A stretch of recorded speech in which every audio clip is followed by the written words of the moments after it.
Hello everyone, आज का ये वीडियो आपके कल के एग्जाम के लिए बहुत ज्यादा इंपॉर्टेंट रहने वाला है क्योंकि इस वीडियो में मैं जो आपको बताने वाला हूं ना, इसके बाहर आपके एग्जाम में एक भी क्वेश्चन नहीं आएगा। अगर आप ये वीडियो देख लिए तो ये कर लेते हो तो इसके बाद आपको बुक भी खोलने की जरूरत नहीं है, इतना कॉन्फिडेंस आ जाएगा। तो बिना टाइम वेस्ट के हम लोग आज मैथमेटिक्स का कंप्लीट सिलेबस करने वाले हैं। हर एक इंपॉर्टेंट क्वेश्चन मैं आपको जो बता रहा हूं उनको आप मार्क करते हुए चलना। आप साथ में पेन और नोटबुक लेकर के बैठना क्योंकि यहां पर ये कोई आप मूवी वगैरह नहीं देख रहे हो भाई साहब। कल मैथ्स का पेपर, अगर सीरियस हो तो ही इस वीडियो को देखना।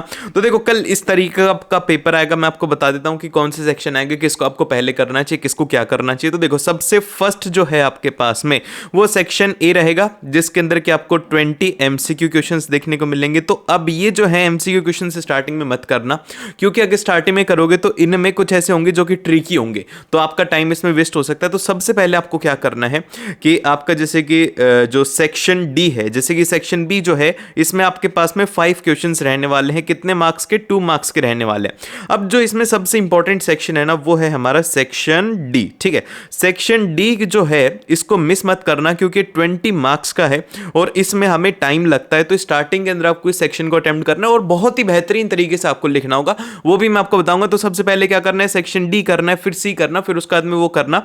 और जो केस बेस्ड क्वेश्चन है, ये क्वेश्चंस आपको जो स्टार्टिंग के 15 मिनट्स बन लेंगे ना, उनमें कोशिश करना कि आप इन क्वेश्चन जो केस हैं उनको रीड कर लो तो आपको बेसिकली आइडिया लग जाए। और इसमें आप यूनिट्स को अंडरलाइन कर लेना क्योंकि जैसे कि ये जो क्वेश्चन है इसमें कहा गया है जैसे कि बेसिकली एपी से रिलेटेड क्वेश्चन है, तो आपको सिंपल से एपी के फॉर्मूलाज लगाने और आप इसको कम टाइम में सॉल्व कर सकते हो।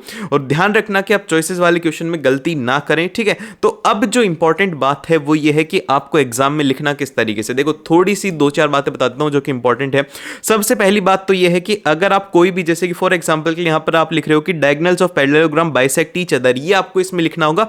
देन ही फिर उसके बाद आप बता पाओगे कि O is the mid point of. अगर आप ये चीज स्किप कर देते हो तो आपके यहां पर टीचर मार्क्स काट लेगा, -½ मार्क्स आपके हो जाएंगे। तो इसीलिए आपको रीजन को एक्सप्लेन करना है कि ऐसा क्यों हो रहा है। फिर उसके बाद में आप क्या यूज में ले रहे हो, जैसे कि आपने यहां पर लिखा है कि सेक्शन फॉर्मूला यूज में ले रहे हो तो आपको उसको मेंशन करना है। इस तरीके से आपको प्रॉपर फॉर्मूला के साथ में स्टेप वाइज इसमें लिखना होगा। और आपका जो भी आंसर है आप उसको इस तरीके से बॉक्स के अंदर बंद करके उसे दिखा सकते हो ताकि एक बेहतरीन इंप्रेशन टीचर के ऊपर बने। ठीक है, फिर उसके बाद में नेक्स्ट आता है कि अगर आप कोई भी सेक्शन स्टार्ट कर रहे हो, जैसे कि सेक्शन डी आप स्टार्ट कर रहे हो, तो इसको हमेशा एक नए पेज से आपको स्टार्ट करना है। ये बात आप ध्यान रखना और एक ही जगह पर सारे सेक्शन के सभी क्वेश्चंस को एक साथ अटेम्प्ट करना है। और जो टेबल जहां पर भी इंपॉर्टेंट, जैसे कि आपके स्टैटिस्टिक्स में टेबल बनेगी तो टेबल को बनाना नेसेसरी है, टेबल की एंट्री करना काफी ज्यादा इंपॉर्टेंट है, ये पेंसिल से आप ड्रॉ करना। ठीक है, फिर उसके बाद में इसी तरीके से सेक्शन बी है, सेक्शन बी में भी आपको यही करना है। बस सेक्शन बी के अंदर जो शॉर्ट आंसर टाइप है उनमें भी आप मेंशन कर देना फॉर्मूला की, जैसे यहां पर लिखा गया है कि probability of getting a composite number, तो उसका फॉर्मूला हमने मेंशन कर दिया। तो ये कुछ बातें जो कि छोटी छोटी आपको ध्यान रखनी है। जैसे कि अब ये है, यहां पर आपको यूनिट का जरूर से ध्यान रख लेना कि यूनिट कैसे होती है, कहां से और कैसे यूनिट को लगाना है। यूनिट को एक बार अंडरलाइन कर लेना क्योंकि हम वहां पर गलती कर देते हैं। तो ये कुछ बातें जो कि आपको ध्यान रखनी है। अब जो मैं क्वेश्चन बताने वाला हूं बहुत ही ज्यादा इंपॉर्टेंट क्वेश्चन है, तो इसी के साथ में हम लोग केस बेस्ड क्वेश्चन भी कर लेंगे, तो पूरा जरूर से देखना।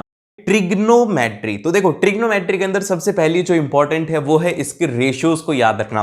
तो रेशियो को याद रखने के लिए मैंने यहां पर एक टेबल बना रखी है जिसके अंदर की मैंने लिखा हुआ है, ऊपर देखो PBP और नीचे लिखा हुआ है HHB। इसको याद रख सकते हो कि पंडित बद्री प्रसाद हर हर बोले। क्या हो गया? पंडित बद्री प्रसाद हर हर बोले। तो यहां पर आपको ये याद रखना है, इसमें जो सबसे पहली जो टर्म होगी वो होगी साइन थीटा की, जिसको कि हम लोग बोलेंगे P/H। और जो सेकंड टर्म होगी वो होगी कॉस थीटा की, जो कि होती है B/H। और फिर इसके बाद में टेन थीटा होता है जो कि होता है परपेंडिकुलर अपॉन में बेस। और याद रखना कि सेक थीटा क्या होता है, वो होता है 1/cos थीटा। और कॉसेक थीटा जो होता है वो होता है 1/sin थीटा। और जो कॉट थीटा होता है ये होता है 1/tan थीटा। आपको ये याद रखना है। और एक और इसमें इंपॉर्टेंट फॉर्मूला बनता है, वो बनता है कि tan थीटा जो होता है वो होता है sin थीटा अपॉन में cos थीटा। ठीक है, समझ रहे हो? बहुत ही ज्यादा सिंपल है, ये आपको याद रखना है। और फिर इसके बाद में जो नेक्स्ट जो आपको चीज याद रखनी है वो ये है, पाइथागोरस थ्योरम। पाइथागोरस थ्योरम याद रखना क्योंकि इसके अंदर बहुत ही ज्यादा यूज ली जाती है। वो ये है कि हाइपोटेनियस का square is equal to base का स्क्वायर प्लस ऑफ परपेंडिकुलर का स्क्वायर होता है। और यहां पे आपको कुछ वैल्यूज मैं आपको बता देता हूं, साइन की वैल्यूज को याद रखो। मैंने एक वीडियो डाली थी थोड़े टाइम पहले जिसके ऊपर के अप्रोक्सीमेटली अभी 3 से 4 लाख व्यूज हो चुके हैं, तो मैंने उसके अंदर याद करने का तरीका बताया था। तो जैसे कि ये हाथ है ना, तो आप इसके अंदर बोलो, जैसे कि सबसे पहले जो हमारा थंब है इसको बोल दो 0 डिग्री, और इसको बोल दो 30 डिग्री, इसको बोल दो 45 डिग्री, और इसको बोल दो आप कितना, इसको बोल दो 60 डिग्री, और इसको बोल दो 90 डिग्री। और इनकी नंबरिंग कैसे स्टार्ट करो, 0 1 2 3 और 4 आपको इसकी नंबरिंग करनी, ठीक है। अब आपके पास में फॉर्मूला क्या है, अगर आपको याद नहीं हो रही है तो ये आपके लिए एप्लीकेबल होगा। तो अगर आपको साइन थीटा की वैल्यू निकालनी है तो आपको लिखना होगा नंबर ऑफ फिगर, कि कौन सी फिंगर के ऊपर वो आ रहा है। अब जैसे कि मान लो डिवाइड बाय में आपको 2 कर देना है। जैसे कि मान लो आपको निकालना है 45 डिग्री, ठीक है, 45 डिग्री निकालना है, साइन ऑफ 45 कितना होगा। तो आप है ना अंगुली के ऊपर जाओ, ये था 0 डिग्री, ये था 30 डिग्री, ये था 45 डिग्री। तो ये 45 डिग्री जो एंगल है ये कितने नंबर पर आया है, 0 1 और 2। तो ये 2 के ऊपर आ रहे तो क्या हो जाएगा, ये हम लोग लिख देंगे अंडर रूट ऑफ 2/2। और यहां से जब आप सॉल्व करेंगे तो यहां पर √2 आ जाएगा, 1/√2। इस तरीके से आप इस वैल्यू को याद रख सकते हो। और कॉस की वैल्यू को याद रखने के लिए इसको उल्टा कर देना, उसके अंदर उल्टा सीक्वेंस स्टार्ट हो जाता है कि जो cos ऑफ 90 है वो हो जाता है 0, साइन ऑफ जो हमारे पास में 60 डिग्री होता है वो होता है 1/2, और cos ऑफ 45 डिग्री जो होता है वो होता है 1/√2 ही होता है, और जो cos ऑफ 30 डिग्री होता है वो होता है √3/2, और cos ऑफ 0 होता है वो होता है 1। उसको उल्टा कर देना। और फिर इसके बाद में जो नेक्स्ट आता है वो आता है हमारे पास में आइडेंटिटी। 2 आइडेंटिटी सबसे ज्यादा इंपॉर्टेंट है। सबसे पहली sign square theta plus of cos square theta जो होता है ये होता है 1। Sign square theta plus of cos square theta होता है ये होता है 1। और सेकंड है कि sec square theta minus of tan square theta ये होता है 1। ये आपको प्रूव दैट वाले क्वेश्चन के अंदर बहुत ही ज्यादा हेल्प करने वाले हैं। और फिर इसके बाद में जैसे कि अब जो नेक्स्ट आएगा वो आएगा हमारे पास में कि एप्लीकेशन ऑफ ट्रिग्नोमेट्री। तो एप्लीकेशन ऑफ जो ट्रिग्नोमेट्री है इसको ध्यान से देखना। इसके अंदर आपको जो सबसे ज्यादा यूज में आएगा वो आएगा टेन थीटा। तो टेन थीटा क्या होता है, टेन थीटा सिंपल सा होता है परपेंडिकुलर अपॉन में बेस। जैसे कि अभी ये है, इसके अंदर ए जो है, ये देखो ये जो ए है ये क्या है, ये है एक थीटा एंगल है। तो इसके सामने वाली जो साइड होगी ये होगी हाइट, और इसके जो नीचे वाली साइड है ये हो जाएगी बेस। ये याद रखना है। अब इसके बाद में इसकी कुछ वैल्यूज है। tan ऑफ 0 डिग्री जो होता है वो होता है 0। 30 डिग्री की वैल्यू आप याद रख सकते हो 1/√3, और 45 डिग्री की वैल्यू होती है 1, और tan ऑफ 60 डिग्री की वैल्यू होती है √3, और जो tan ऑफ 90 डिग्री होता है इसकी वैल्यू होती है इन्फिनिटी। आपको याद रखनी, ये वैल्यूज आपको डेफिनेटली याद रखनी है। और फिर इसके बाद में आता है अगला, जिसके अंदर कि हमसे कहा गया कि प्रूव दैट करो। तो ये क्वेश्चन मैं लिखा नहीं था तो मैं एक बार अब लिख देता हूं इसे। क्वेश्चन ये है कि sine theta minus of 2 sine cube theta, ठीक है, 2 sine cube theta divide by में यहां पर है 2 cos cube theta minus of यहां पर है कॉस थीटा, और आपको प्रूव करना है कि ये बराबर होना चाहिए टेन थीटा के। ये हमारा क्वेश्चन है कि आपको LHS को RHS के बराबर प्रूव करना है। तो हम लोग इसको कैसे करेंगे, तो ध्यान से पेन चलाओगे जब भी आपको पता लगेगा। एक चीज देखो कि इसके अंदर साइन थीटा पूरी में से कॉमन ले सकते हैं क्योंकि यहां पर साइन क्यूब है, तो हम लोग कर सकते हैं। तो हमने क्या किया, सबसे फर्स्ट में ऊपर में साइन थीटा को कॉमन लिया, और साइन थीटा को कॉमन लिया तो क्या हो जाएगा 1 - 2 साइन स्क्वायर थीटा, ठीक है, ये हो गया। और फिर इसके बाद में नीचे क्या किया, नीचे से हम लोगों ने कॉस थीटा को कॉमन लिया, तो यहां पर क्या बचेगा, वो बचेगा 2 कॉस स्क्वायर थीटा, और माइनस ऑफ यहां पर क्या आ जाएगा, ये आ जाएगा कॉस थीटा, ठीक है। ये आपने इसमें किया।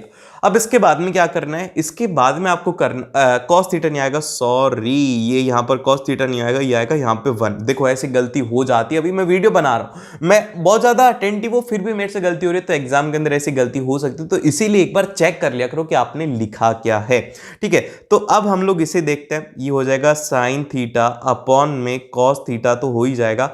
अब इसके बाद में जो अंदर वाली टर्म है ये है 2 कॉस स्क्वायर थीटा, और अभी हम लोग आइडेंटिटी पढ़ के आए थे कि sine square theta plus of cos square theta is equal to 1 होता है। तो अगर हमें कॉस स्क्वायर थीटा चाहिए तो इस साइन स्क्वायर थीटा को उठा करके इधर ले जाओ, तो यही करेंगे हम लोग। अब इसके अंदर यही पुट करने वाले हैं। अब हम लोग क्या करेंगे कि 1 - 2 साइन स्क्वायर थीटा जो है इसको हम लोग जो कॉस स्क्वायर थीटा इसको अब हम लोग चेंज करेंगे, ये हो जाएगा 2 into 1 minus sign square theta और ये हो जाएगा -1। और फिर इसके बाद में जब आप इसको सॉल्व करेंगे तो ये बन जाएगा ऊपर वाली टर्म, ये कैंसिल आउट हो जाएगी और साइन थीटा अपन में कॉस थीटा हो जाता है tan थीटा। तो इसीलिए इसको एक बार सॉल्व करके देखना, पेन चलाना, तो आपको उसके आगे का रास्ता अपने आप दिखने लग जाएगा। और फिर इसके बाद में आता है अगला क्वेश्चन जो कि बड़ा ही फेमस क्वेश्चन होता है, बहुत बार एमसीक्यू में पूछे जाते हैं ऐसे क्वेश्चन। इसमें कहा गया है कि tan of b is equal to है 12/5। क्या दिया हुआ है? tan ऑफ b है आपके पास में 12/5 है और कहा गया है कि आपको साइन ऑफ b निकालना है। क्या निकालना है? साइन ऑफ b निकालना है। तो यहां पर वो वाली टेबल काम आएगी जो अभी भी पढ़ी थी ना कि p b p h h b, तो वही यहां पर काम में आएगी। तो वहां से हम लोग लिख सकते हैं कि जो tan ऑफ b है ये क्या होता है? परपेंडिकुलर अपॉन में बेस होता है और यहां पर ये हो जाएगा 12 और 5।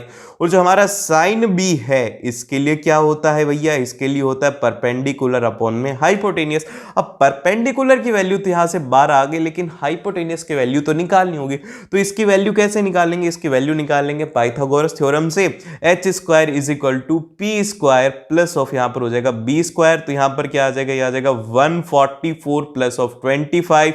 तो यहां से h की वैल्यू जो आ जाएगी वो आ जाएगी 13। देख रहे हो कितनी फास्ट कैलकुलेशन है। ऐसी कैलकुलेशन आपकी भी होनी चाहिए क्योंकि 169 होता है अंडर रूट, अरे तुम समझ गए यार। तो इसका वैल्यू आ जाएगा 12/13। इतना आसान आएगा, एमसीक्यू में ऐसे क्वेश्चन आते हैं, तो ध्यान से देखना। अब ये जो क्वेश्चन है इसको ध्यान से देखो। इसके अंदर कहा गया है कि if tan of a plus b is equal to under root of 3 है and tan of a minus b जो है वो है 1/√3, तो आपको निकालना है a और b की वैल्यू निकालो और उसी के साथ में आप निकालोगे tan of a into sine of a plus b plus of cos of a into tan of a minus b, आपको वैल्यू निकालनी।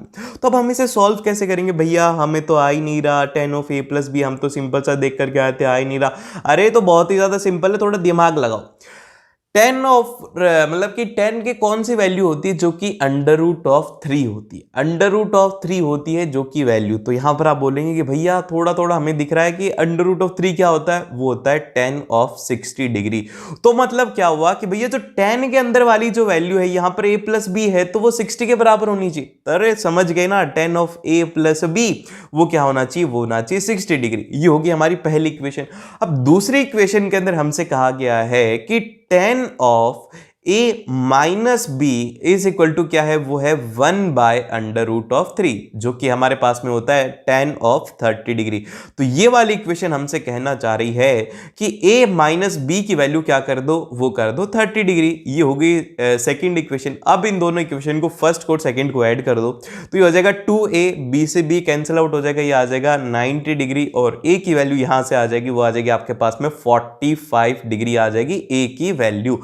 और अब हम b की वैल्यू निकालेंगे तो b की वैल्यू क्या आएगी? वो आएगी आपके पास में 15 डिग्री आ जाएगी b की वैल्यू। a और b की वैल्यू आ गई। अब इसके बाद में सिंपल सा tan ऑफ a और b की वैल्यू रख करके पुट करो। इसके अंदर देखो मैं आपको सॉल्व करके दिखाता हूं। ये वाला इसके अंदर पूछा क्या गया है कि tan ऑफ a और जो कि हमारे पास में आएगा tan ऑफ a कितना है? वो है हमारे पास में आई थिंक कि 45 डिग्री है। और फिर इसके बाद में a 45 है ना, हाँ a 45 डिग्री है। और sine of a plus B कितना था? a प्लस बी था 60 डिग्री। तो साइन ऑफ ये कितना हो जाएगा? हो जाएगा √3/2 और plus of cos of a वो हो जाएगा 1/√2 और इसके बाद में tan of a minus B जो कि है हमारे पास में 1/√3 और इसको सॉल्व करेंगे हमारे पास में आंसर आ जाएगा tan ऑफ a की वैल्यू हो जाएगी 1। तो आंसर जो होगा वो होगा हमारे पास में √3/2 प्लस ऑफ यहां पर आ जाएगा 1/√6। ठीक है, इस तरीके से आपको इसको सॉल्व करना बहुत ही ज्यादा सिंपल है। इसके बाद में आता है अगला क्वेश्चन जो कि है हमारे पास में सम एप्लीकेशन ऑफ ट्रिग्नोमेट्री से। तो ध्यान से देखो, बड़ा ही सिंपल सा क्वेश्चन है। इसके अंदर कहा गया है कि द एंगल ऑफ एलिवेशन, देखो एप्लीकेशन ऑफ ट्रिग्नोमेट्री से क्वेश्चन आता है तो उसका बस डायग्राम ड्रॉ कर लेना, पूरा काम वहां पे हो जाएगा। तो इसके अंदर कहा गया है कि the angle of elevation of the top of the vertical tower tower from the point on the ground is 60 degree. कि भैया एक जो ऊपर है टॉप वाले पॉइंट का और जो नीचे वाला पॉइंट है उसका जो एंगल ऑफ एलिवेशन है वो है 60 डिग्री। और एक बात याद रखना कि अगर ऊपर ही ऊपर वाला पॉइंट होगा और नीचे ज्वाइन होगा तो उसका एंगल आपके पास में ज्यादा होगा एज कंपेयर टू जो कि ऊपर होगा हाइट पे, उसका एंगल यहां पे कम होगा। तो यहां पे आप लोगों को कंफ्यूजन नहीं होना चाहिए। फ्रॉम द अनदर पॉइंट जो कि 10 मीटर ऊपर है वहां पर जो उससे एंगल ऑफ एलिवेशन है वो है 45 डिग्री। तो आपको निकालने की हाइट ऑफ टावर क्या होगी। बड़ा ही सिंपल है, आप इसको कैसे सॉल्व करेंगे ये मैं आपको बताता हूं। इसके अंदर आप सबसे पहले सिलेक्ट करेंगे एक ट्रायंगल, ठीक है। एक ट्रायंगल हम लोग लेते हैं सबसे पहले नीचे वाला PTO हम लोग ट्रायंगल लेते हैं, ठीक है। अब इस PTO के अंदर हमने जो नीचे वाली लेंथ मानी है वो मानी है x मीटर, जो PO वाली लेंथ है इसको माना है हमने x मीटर। तो हम लोग यहां पे कहेंगे कि जो 10 ऑफ 60 डिग्री है वो क्या हो जाएगा, वो हो जाएगा OT डिवाइड बाय में क्या हो जाएगा, वो हो जाएगा OP, ठीक है।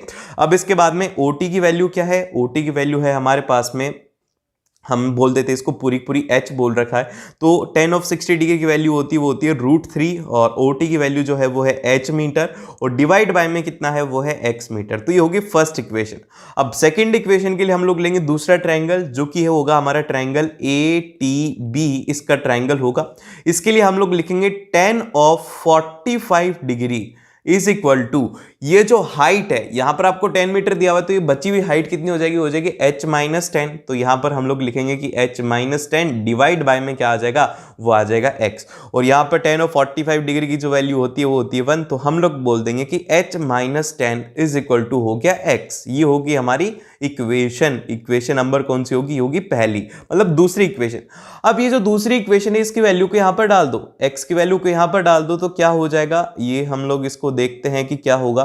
ये हो जाएगा, क्या था, √3 डिवाइड बाय में था h और यहां पर क्या था, ये था h-10। तो आप इसको सॉल्व करेंगे हो जाएगा √3h और -10 इज इक्वल टू हो जाएगा h और आप h को इधर ले आएंगे तो हो जाएगा √3 - 1 इज इक्वल टू 10 √3। यहाँ पे h आ गया तो हाइट जो आएगी वो आएगी 10√3 डिवाइड बाय में √3 - 1 होगा इसका आंसर। समझ के, बड़ा ही सिंपल है, बहुत ही ज्यादा आसान है।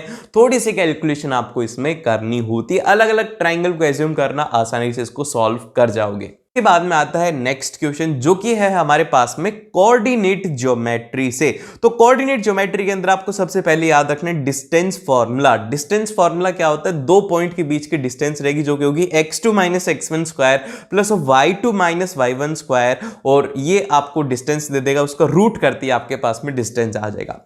देन फिर इसके बाद में अगला जो पॉइंट आता है वो आता है सेक्शन फार्मूला का, कि अगर एक पॉइंट है जैसे कि a और b एक लाइन सेगमेंट है, इसके अंदर एक p पॉइंट है, इनको एक रेशियो के अंदर डिवाइड कर रहा है m1:m2 के अंदर, तो आप p का जो कोऑर्डिनेट है उसको कैसे निकालेंगे तो वो ध्यान से देखिए। इसके अंदर अगर आपको x कोऑर्डिनेट निकालना है तो आपको x कोऑर्डिनेट ही रखने a और b के। तो यहां पर जो m1 है उसको आप करेंगे x2 के साथ में। देखो यहां पर m1 रेशियो ये वाला है, लेकिन हम क्या करेंगे कि m1 को x2 के साथ में मल्टीप्लाई करेंगे और m2 को हम लोग x1 के साथ में मल्टीप्लाई करेंगे। ये याद रखना कि m2 x1 के साथ में होगा और m1 x2 के साथ में होगा, और यही y के अंदर भी फॉलो होगा। तो ये हो जाएगा m1 x2 plus of m2 x1 divide by में आ जाएगा m1 प्लस m2, और जो p ऑफ y होगा ये होगा m1 y2 plus of m2 y1 divide by में आ जाएगा m1 प्लस ऑफ m2। अब इसके बाद में आते हैं इसका सबसे पहला क्वेश्चन, जिसके अंदर कि हमसे कहा गया है, क्या कहा गया है कि एक पॉइंट p है। P क्या है, P एक पॉइंट है जो कि है हमारे पास में k-1, 2, जो कि एक इक्वी डिस्टेंस है। एक पॉइंट है हमारा B और एक है पॉइंट B, ठीक है। ये इससे इक्वी डिस्टेंस के ऊपर है कि मतलब 1:1 का मामला है इनमें, और इसमें कहा गया है कि आपको k की वैल्यू निकालनी। बड़ा ही सिंपल है यार। इसके अंदर सबसे पहले तो हम लोग इसकी वैल्यू लिख देते, वो लिख देते 3k और यहाँ पे हम लोग लिख देंगे k5, ठीक है। k5 हो गया इसकी वैल्यू। तो हम यहाँ पे बोल सकते हैं कि जो आपकी डिस्टेंस होगी P से लेकर के A तक की और जो P से लेकर के B तक की डिस्टेंस है ये यहां पर बराबर होगी, ठीक है। ये हम बोल सकते हैं, बड़ा ही आसान है, ये बोल सकते हो। अब जब आपने ये कहा तो इसको सॉल्व करो भैया, ये क्वाड्रेटिक के अंदर जाएगा। ध्यान से देखना, P A is equal to P B करना है, तो हम यहां पर पी ए की वैल्यू निकालते हैं। पी ए की वैल्यू क्या होगी, ये हो जाएगा अंडर रूट, ठीक है।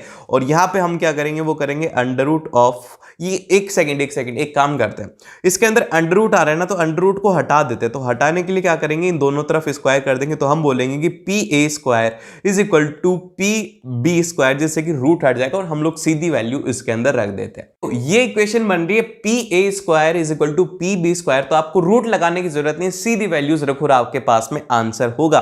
तो हम इसको सीधा लिखते हैं, इसका अगले वाला पॉइंट जो कि होगा हमारे पास में पी ए का स्क्वायर इज इक्वल टू हो जाएगा पी बी का स्क्वायर। तो हम लोग यहां पे सीधी सी वैल्यू रखते हैं पी और पी बी की, तो यहां पर हो जाएगा के माइनस 1 माइनस ऑफ 3 का होल स्क्वायर। क्यों हो जाएगा, क्योंकि हम जा रहे हैं पी ए को, तो पी ए के अंदर क्या हो जाएगा, ये जो पॉइंट है पी, ये क्या है, ये है x2, और जो a है ये क्या है, ये है x1। तो ये हो जाएगा k माइनस 1 माइनस 3, और फिर इसके बाद में आ जाएगा x2 माइनस x1, मतलब क्या हो रहा है, मतलब y2 माइनस y1। तो y2 माइनस y1 के लिए क्या हो जाएगा, ये आ जाएगा 2 माइनस k का होल स्क्वायर। और इसको जब आप सॉल्व करेंगे इधर वाले को, तो इस इक्वेशन के लिए हम लोग लिखेंगे k minus 1 minus of k का होल स्क्वायर प्लस ऑफ यहां पर आ जाएगा 2 माइनस 5 का होल स्क्वायर। ये तो सिंपल सा फॉर्मूला है, डिस्टेंस फॉर्मूला वही लगाए और कुछ भी नया नहीं गया। और इस इक्वेशन को आपको सॉल्व करना है, इस इक्वेशन को सॉल्व करो तो आपके पास में एक इक्वेशन बनेगी, मैच कर लेना, थोड़ा सॉल्व करो, कष्ट दो अपने हाथों को। तो यहां पर आएगा K square minus of 6k plus of 5 is equal to 0। ये बन गई क्वाड्रेटिक इक्वेशन और इसको सॉल्व करना है। तो यहां से आपके पास में इसके दो रूट आएंगे, k माइनस 1 और k माइनस 5। तो आपके पास में दो वैल्यूज आ जाएंगी k की, कि k इज इक्वल टू 1 भी हो सकता है और k इज इक्वल टू यहां पर 5 भी हो सकता है। ये आपको अच्छे से याद रखना है कि दो वैल्यू आ सकते हैं क्वाड्रेटिक इक्वेशन में, क्वेश्चन पूछा जा सकता है तो ये कोऑर्डिनेट का, लेकिन इसके अंदर क्वाड्रेटिक घुसा दिया गया है। और फिर इसके बाद में आता है इसका अगला क्वेश्चन, जिसका कि कंसेप्ट थोड़ा सा हटके है, तो ध्यान से सुनना। इसके अंदर कहा गया है कि फाइंड अ पॉइंट P, कि एक पॉइंट P निकालो ऑन द वाई एक्सिस, के एक वाई एक्सिस के ऊपर पॉइंट P निकालो which is a equi distance from the point A और B से इक्वी डिस्टेंस के ऊपर हो, और and also find the distance of AP, ये निकाल। लेकिन यहां पर गलती ये, मतलब कि ट्विस्ट ये है कि आपको जो पॉइंट है वो गिवन है वाई एक्सिस के ऊपर। तो आप क्या करोगे, आप कुछ भी नहीं, आप तो ये इग्नोर कर दोगे। आप क्या करोगे कि भैया अभी तो आपने करवाया था P A equal to P B करेंगे और वही फॉर्मूला लगा देंगे। अरे नहीं लगाना, यहां पर मेहनत नहीं करनी। क्यों नहीं करनी, क्योंकि इसके अंदर कहा गया है वाई एक्सिस के ऊपर है। वाई एक्सिस का मतलब क्या है कि उसका जो एक्स कोऑर्डिनेट है वो तो ऑलरेडी 0 है ना भाई, तो एक्स कोऑर्डिनेट 0 है, तो आपको इसमें मेहनत ही नहीं करनी। आपको सिर्फ और सिर्फ जो हमारा पी है वो हो जाएगा 0,y और वाई कोऑर्डिनेट निकालना है। तो वाई के लिए फॉर्मूला लगाओ और आपके पास में आंसर आ जाएगा। तो यहां पे जो आपके पास में आंसर आएगा, पी के जो कोऑर्डिनेट हो जाएंगे वो हो जाएंगे आपके पास में 0,2 इसके कोऑर्डिनेट होने वाले हैं। पी के आप सॉल्व करना, डिस्टेंस फॉर्मूला लगाना, आपके पास में आंसर आ जाएगा। और इसके अंदर कहा गया डिस्टेंस ऑफ एपी निकालो, तो ए और पी के बीच में आपको डिस्टेंस फॉर्मूला लगाना है। तो यहां से आपके पास में जो आंसर आएगा, आंसर बता देता हूं यार, कैलकुलेशन है, कैलकुलेशन करेंगे तो टाइम ज्यादा खराब होगा। तो यहां पर हमारे पास में एपी की जो वैल्यू आएगी वो आएगी अंडर रूट ऑफ 52 आएगा इसका डिस्टेंस। ठीक है, मैच कर लेना अपना आंसर। इसके बाद में आता है अगला क्वेश्चन, जो कि है हमारे पास में सर्कल से क्वेश्चन है। देखो सर्कल के मैं आपको बताऊं तो सर्कल के एनसीईआरटी के जितनी भी एक्सरसाइज है ना वो कर लेना, और जो ट्राइंगल है, ट्राइंगल की भी आपको एनसीईआरटी ही करनी है। इसके क्वेश्चन उनके अलावा कोई से भी नहीं आते। तो ट्राइंगल और सर्कल के लिए अगर प्रॉब्लम आ रही है तो एनसीईआरटी को एक बार पूरा सही ढंग से कर लो, वापस से अच्छे से एग्जाम के अंदर हर एक क्वेश्चन हो जाएगा। तो इसके अंदर क्या कहा गया, इसके अंदर कहा गया है कि in the figure from an external point, जो कि है हमारा P, दो टेंजेंट ड्रॉ करी जाती है, PT और PS are drawn on the circle with the centre O and उसकी रेडियस है R। और यहां पर कहा गया है जो OP है उसकी डिस्टेंस है 2R, और आपको दिखाना है कि OT, मतलब कि प्रूव करना है OTS इज इक्वल टू हो जाएगा, OTS is equal to 30 degree. भैया OTS और OST इनकी जो वैल्यू है वो होनी चाहिए 30 डिग्री। तो आप इसको कैसे प्रूव करेंगे, स्टेप वाइज मैं आपको इसको बताता हूं। ठीक है, तो ये हो गया हमारा डायग्राम। और इसके अंदर सबसे पहले हम लोग मानेंगे जो टॉप है TOP, कौन से वाला एंगल, ये वाला जो एंगल है, हम लोग क्या मतलब यार क्या एक बार अच्छे से, ये वाला जो एंगल है ये क्या बोल देंगे, ये बोल देंगे हमारे पास में theta. And at the point of contact, जहां पर ये पॉइंट ऑफ कांटेक्ट होता है, इसके ऊपर ये जो एंगल है ये कितना होता है भाई साहब, ये होता है 90 डिग्री। तो यहां से इसलिए आ जाएगा OTP 90 डिग्री। और हम लोग बोल देंगे OT is equal to OS is equal to R, क्योंकि देखो OT और OS क्या है, ये है रेडियस। और इसके बाद में देखो हम लोग राइट एंगल ट्राइंगल ले रहे हैं, कौन से वाला, OTP को हम लोग क्या ले रहे हैं, राइट एंगल ट्राइंगल ले रहे हैं। तो अब इस राइट एंगल ट्राइंगल के अंदर हम लोग क्या करते हैं कि कॉस थीटा को लिखते हैं। तो कॉस थीटा क्या होता है, वो होता है बेस अपॉन में हाइपोटेनियस। तो अब इसके लिए बेस क्या हो जाएगा, वो हो जाएगा OT, इसके लिए बेस हो गया। हाइपोटेनियस क्या हो जाएगा इसके लिए, वो हो जाएगा OP, इसके लिए हाइपोटेनियस हो गया। तो हमने लिखा cos theta is equal to OT upon में OP हो गया। और हमें गिवन है ये क्वेश्चन के अंदर कि जो ये है वैल्यू R और दूसरी जो वैल्यू है वो है 2R। तो हमने इसको सिंपल सा पुट किया, तो यहां से थीटा की जो वैल्यू आ गई वो आ गई 60 डिग्री। और यहां से हम लोग कह सकते हैं कि जो हमारा एंगल है ये वाला तो कितना हो गया 60 डिग्री। और जो हमारा एंगल TOS है ये टोटल एंगल, मतलब कि ये सिमेट्रिकल होते हैं, तो ये अगर एंगल 60 है तो ये वाला एंगल भी 60 होगा। तो टोटल मिला करके कितना हो जाएगा, वो हो जाएगा 120 डिग्री। तो 120 डिग्री हो जाएगा इसका आंसर। और फिर इसके बाद में यहां पे हम ले रहे हैं कि जो हमारा ट्रायंगल है TOS हम लोग ये वाला ट्रायंगल ले रहे हैं। इसके अंदर हम लोग बोल सकते हैं कि ये दो OT और OS क्या है, ये है रेडियस, और angle opposite to equal side होते हैं इक्वल। तो इसीलिए हम लोग बोलेंगे कि जो OTS है और जो OST है ये एंगल हो जाएंगे बराबर। और फिर इसके बाद में TOS के अंदर हम लोग जो प्रॉपर्टी होती है कि तीनों का सम 180 होता है, तो वो हमने लगाया। और फिर इसके बाद में इसकी वैल्यू XX मान लेंगे, इसकी वैल्यू हमारे पास में 120 डिग्री है ही, तो यहां से हमारे पास में जो उसकी वैल्यू आएगी वो आएगी 30 डिग्री। इस तरीके से आपको इसको सॉल्व करना है, बड़ा ही सिंपल होता है, ज्यादा कोई भी इसमें कॉम्प्लिकेशन नहीं हो। उसके बाद में आता है अगला क्वेश्चन। इस क्वेश्चन को ध्यान से देखो, ये क्वेश्चन एग्जाम के अंदर अगर आएगा तो देखते ही घबराना नहीं है। देखो क्योंकि इसके अंदर थोड़ा अलग सा फिगर है, तो ऐसा नहीं होगा कि आप घबरा जाओ। अरे बड़ा ही सिंपल है, मैं बता रहा हूं, एक लाइन के अंदर क्वेश्चन सॉल्व हो सकता है। जितना कॉम्प्लिकेट दिख रहा है ना उतना कॉम्प्लिकेट है नहीं। इसके अंदर कहा गया कि ये जो आपको शेडेड एरिया दिख रहा है, मैं एक बार शेड भी कर देता हूं, ये वाले एरिया का आपको निकालना है कि कितना इसका एरिया होगा। तो करोगे क्या, मैं आपको बताता हूं कि एरिया आपको निकालना है। ठीक है, एरिया निकालने के लिए क्या करोगे, सबसे पहले तो क्या करो कि ये जो ऊपर वाली डिस्क है ना, इसका पूरी का एरिया लिख दो। ठीक है, सबसे पहले तो इस पूरी डिस्क का एरिया लिख दो। तो यहां पर हम लोग लिख देंगे कि area of a large disc, क्योंकि दूसरी डिस्क भी तो है, area of a large disc. ठीक है, और फिर उसके बाद में ये जो नीचे वाली है इसका भी हमें एरिया चाहिए, तो इसीलिए हमने क्या लिख दिया कि plus of area of smaller disc. ठीक है, area of smaller semi circular disc है, तो ये हमने लिख दिया। और अब इसमें से हमें घटाना क्या है, ये छोटे छोटे दो एरिया घटाना है। ठीक है, ये क्या करना है, छोटे छोटे दो एरिया को घटाना है, जिसको हम लोग अलग कलर से मार्क कर देते, ये वाला एरिया। ठीक है, तो हम क्या करेंगे, माइनस ऑफ 2 टाइम्स, मैं अगले पेज पे ही लिख देता हूं ताकि तुम्हें अच्छे से समझ में आए। तो एरिया इज इक्वल टू क्या था, एरिया ऑफ अ बिग, और प्लस ऑफ यहां पर क्या था, area of a small disc.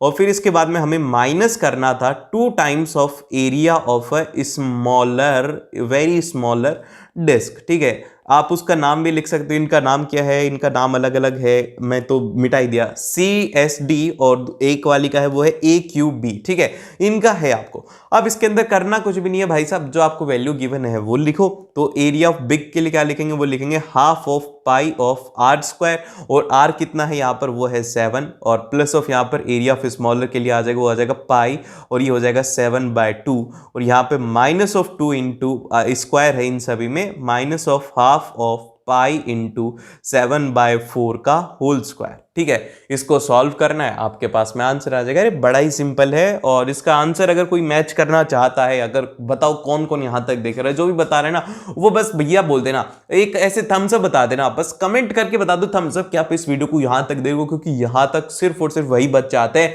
जो कि अच्छा स्कोर करते हैं। तो बस जल्दी से कमेंट्स के अंदर थम्स अप कर दो, मेरे को पता लग जाएगा कि हाँ भैया तुमने वीडियो को पूरा देखा है।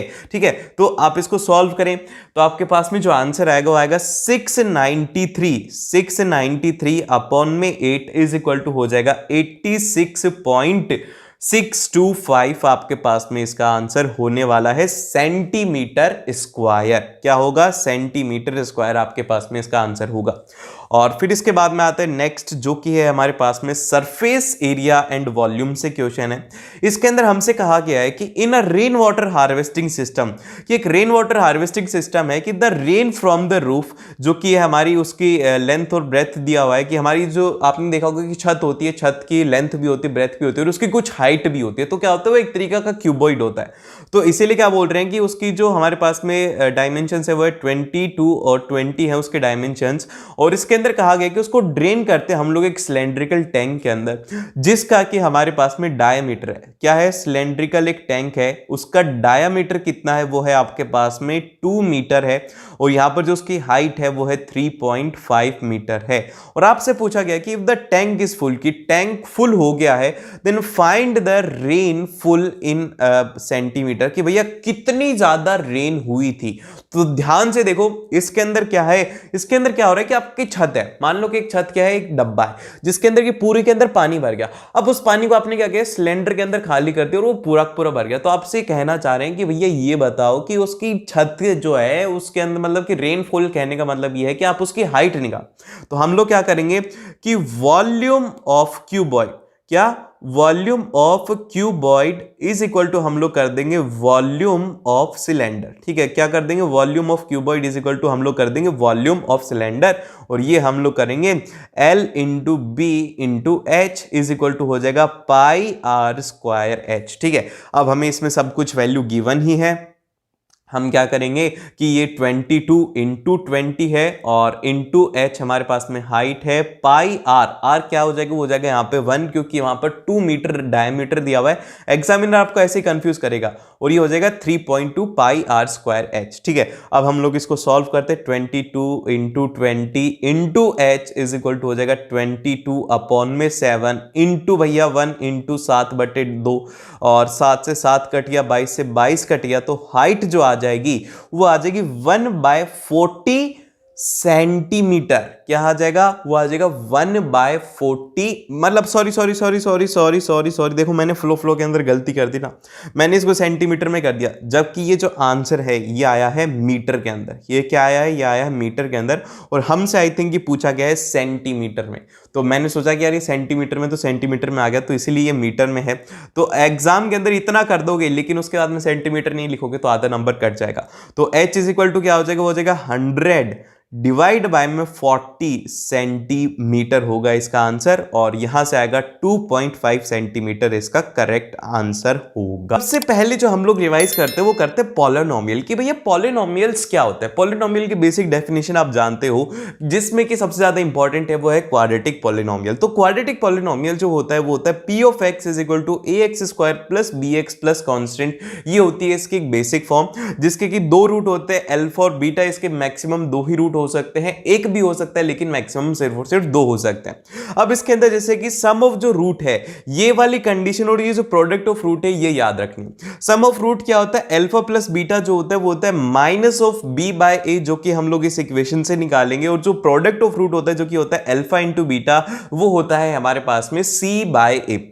और फिर इसके बाद में यहां पर ये वाली जो एक इक्वेशन मैंने लिखी हुई है, जैसे कि मान लो कि आपको क्वेश्चन के अंदर सम ऑफ रूट दे दिया और आपसे बोला गया कि आप निकालिए कि इक्वेशन क्या होगी, तो उस केस के अंदर आपको ये इक्वेशन बहुत ही ज्यादा हेल्प करेगी।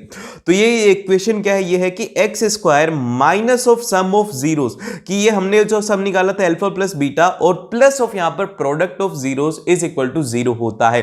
तो सिंपल से हम लोग क्या याद रखेंगे, x square minus sum into x plus of यहां पर प्रोडक्ट इज इक्वल टू हम लोग 0, ये याद रखने वाले हैं। और फिर इसके बाद में इसका सबसे पहला क्वेश्चन आता है। देखो ये क्वेश्चन बहुत बार पूछा जा चुका है, 2015 में पूछा गया, 16 में पूछा गया, 12 में पूछा गया और 20 में पूछा गया है। बहुत बार रिपीटेड क्वेश्चन है।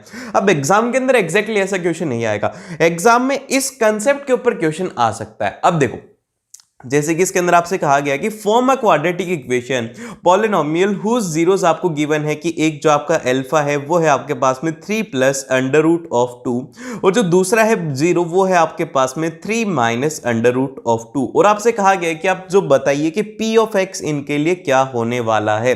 तो हमने अभी एक इक्वेशन सीखी थी, उस इक्वेशन के अंदर क्या था कि X square minus sum into यहां पर क्या है वो है एक्स और प्लस ऑफ यहां पर हो जाएगा प्रोडक्ट। ये क्या हो जाएगी, ये हो जाएगी हमारी इक्वेशन।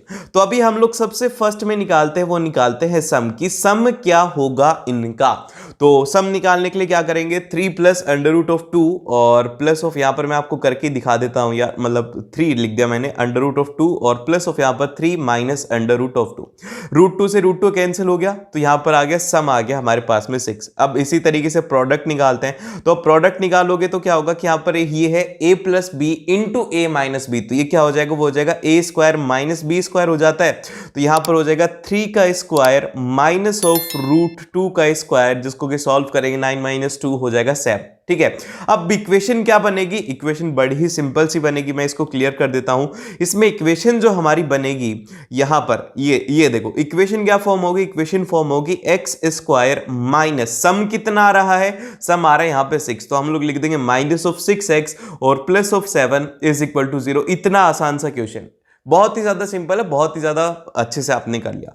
देन फिर इसके बाद में आता है अगला क्वेश्चन, जो कि है हमारे पास में, आपको कहा गया है कि if the sum of zeros, आपको कहा गया कि sum of zeros of a polynomial जो कि है हमारा 3x square minus of kx और plus of 6 is equal to 0 है, और इसका आपको गिवन है कि इसका जो सम है वो कितना है, वो है आपके पास में 3।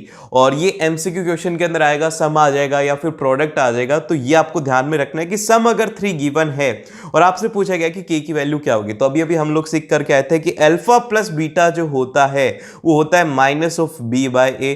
तो अब इसका आंसर आप लोग मेरे को कमेंट करके बताओगे कि भैया इसका आंसर क्या होगा। ये गलत मत कर देना यार, देखो ये बहुत ही बुरी बात हो जाएगी फिर ये क्वेश्चन भी अगर गलत कर दोगे।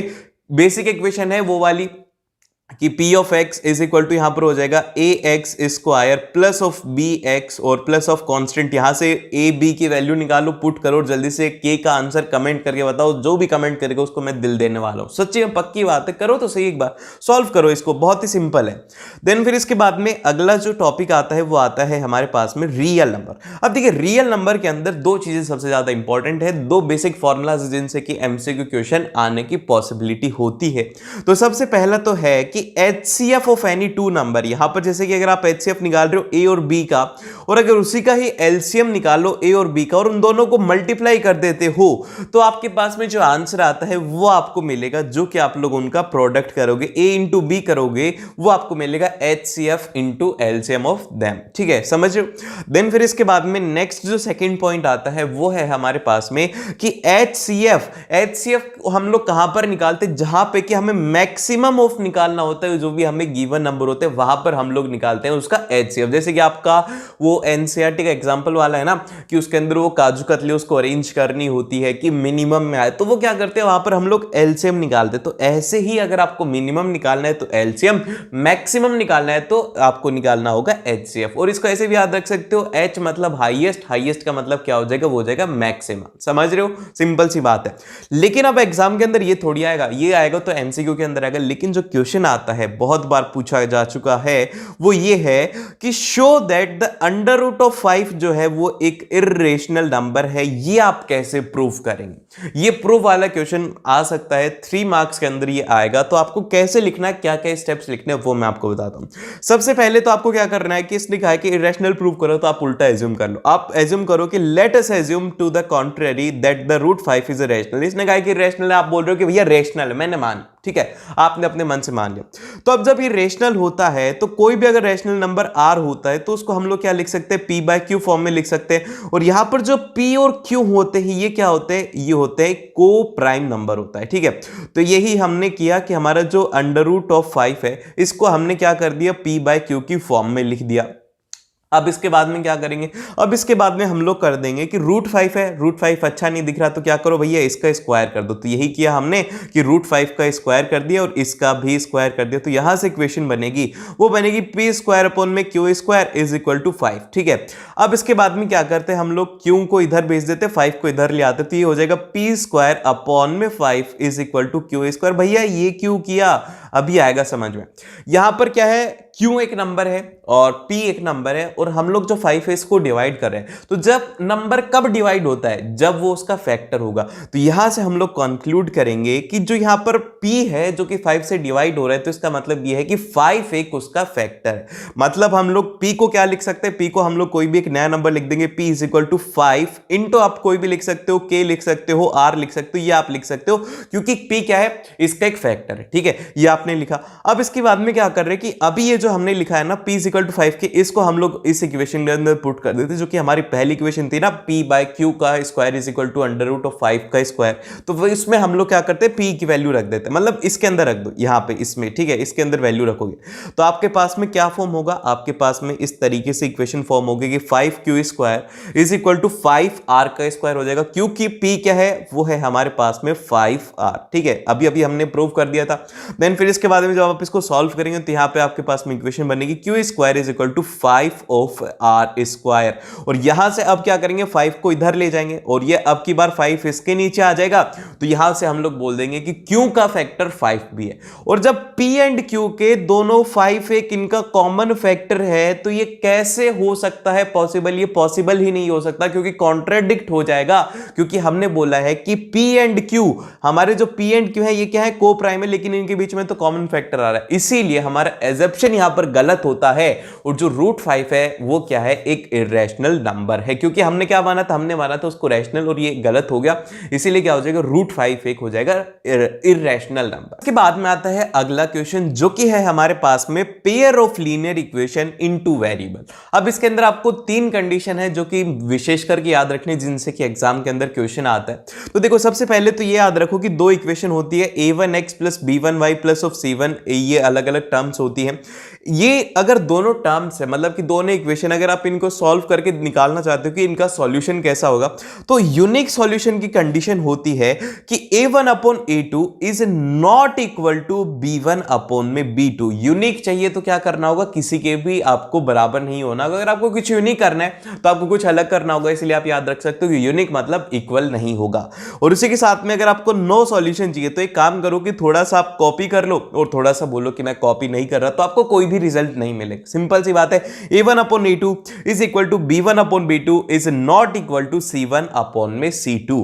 और फिर इसके बाद में आता है अगला, जो कि सबसे ज्यादा इंपॉर्टेंट है, जो कि है हमारे पास में इनफाइनाइट सॉल्यूशन, कि जिसके कि बहुत सारे सॉल्यूशन आ जाएंगे। बहुत सारे सॉल्यूशन कब आएंगे, जब हमारी जो वैल्यू है a1 upon a2 is equal to b1 upon b2 is equal to c1 upon में c2, अगर ये तीनों के तीनों एक साथ इक्वल हो जाते हैं, तो यहां पर जो कंडीशन होती है ये होती है हमारे पास में इनफाइनाइट सॉल्यूशन, क्योंकि हमारे बहुत सारे सॉल्यूशन इसके अंदर एग्जिस्ट करने वाले हैं।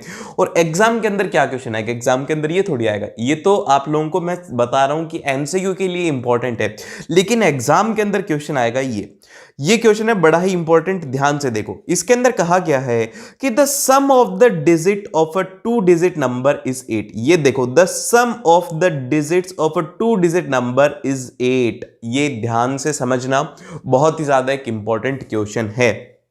तो हम लोग इसका सॉल्यूशन कैसे करने वाले हैं ये हम लोग देखते हैं। जैसे कि कोई भी एक नंबर बताओ, मैं बोलता हूं कि एक 12 एक नंबर है, तो हम लोग इसको और किस तरीके से लिख सकते हैं, जैसे कि आपने यूनिट और जो 10th डिजिट वाला है वो वाला फंडा समझ सकते हैं, तो वही हम लोग यहां पर यूज में लेंगे। ठीक है, तो यहां पे क्या होता है कि 12 को हम लोग क्या लिख सकते हैं, 12 को लिख सकते हैं, क्योंकि यहां पर जो 1 है ये क्या है, ये है टेंस के ऊपर, और जो 2 है ये क्या है, वंस प्लेस के ऊपर। तो हम लोग इसको लिख सकते हैं कि 1 इंटू 10 और प्लस ऑफ 2 इंटू 1, ये करोगे तो आपके पास में आंसर इसका आ जाएगा।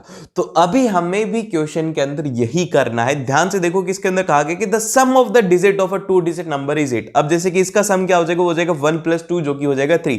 तो इसी तरीके से हमें एक नंबर को एज्यूम कर लेना है, जो कि हम लोग एज्यूम कर लेते हैं एक्स वाई एज्यूम कर लेते हैं। चलो नहीं, एक्स वाई नहीं, वाई एक्स हम लोग एज्यूम करते हैं। वाई और एक्स हमने एक नंबर को एज्यूम किया है, तो हम लोग इसको कैसे लिख सकते हैं, इसको लिखने का बहुत ही ज्यादा सिंपल तरीका है। y को हम लोग कर देंगे 10 से मल्टीप्लाई और प्लस ऑफ यहां पर क्या कर देंगे, x को कर देंगे 1 से मल्टीप्लाई। ठीक है, ये होगी हमारे फर्स्ट इक्वेशन जो कि हमने बनाया है कि इनको मल्टीप्लाई करके। अब क्वेश्चन के अकॉर्डिंग हमें क्या किया ना, फर्स्ट स्टेटमेंट में हमसे कहा गया है कि सम ऑफ द डिजिट्स की मतलब क्या क्या डिजिट है, y प्लस ऑफ एक्स, तो ये क्या है, ये है हमारे पास में 8। ठीक है, ये होगी सेकेंड इक्वेशन। अब इसके बाद में थर्ड आता है and the difference between the number and the number formed by the reversing is 18, कि आपका ये जो नंबर है वाई एक्स, अब एक काम करो कि इसको कर दो एक्स वाई और इनका डिफरेंस निकालो, तो आपके पास में जो डिफरेंस आएगा वो आएगा 18 का। तो हम लोग इसको क्या लिख सकते हैं, एक्स वाई को हम लोग लिख सकते हैं भैया कि ये हो जाएगा 10 ऑफ एक्स प्लस ऑफ यहां पर ये हो जाएगा वाई। ये होगी हमारी इक्वेशन नंबर थर्ड। अब इसमें बोला गया है कि आपको इनका डिफरेंस निकालना है। ठीक है, डिफरेंस निकालना है, तो हम क्या करते हैं कि ये जो इक्वेशन सेकंड है इससे पहले y की वैल्यू निकाल लेते हैं x की टर्म्स में। तो यहां से हम लोग कह देंगे कि y इज इक्वल टू हो जाएगा 8 माइनस ऑफ x। ठीक है, ये हो गया, ये होगी हमारी नई इक्वेशन, इक्वेशन नंबर, ये होगी हमारी इक्वेशन नंबर फोर्थ। और इसमें कहा गया है कि जो नंबर रिवर्स हुआ है, सबसे पहले तो हमारा ओरिजिनल नंबर मतलब कि y of x minus of x y जो है इसकी वैल्यू आपको गिवन है वो है 18। ठीक है, ये आप ध्यान में रखना कि y of x minus of x y जो है ये है हमारे पास में 18। ये होगी फिफ्थ इक्वेशन। अब हम इसे सॉल्व करते हैं, इसके अंदर वैल्यूज को पुट करते हैं।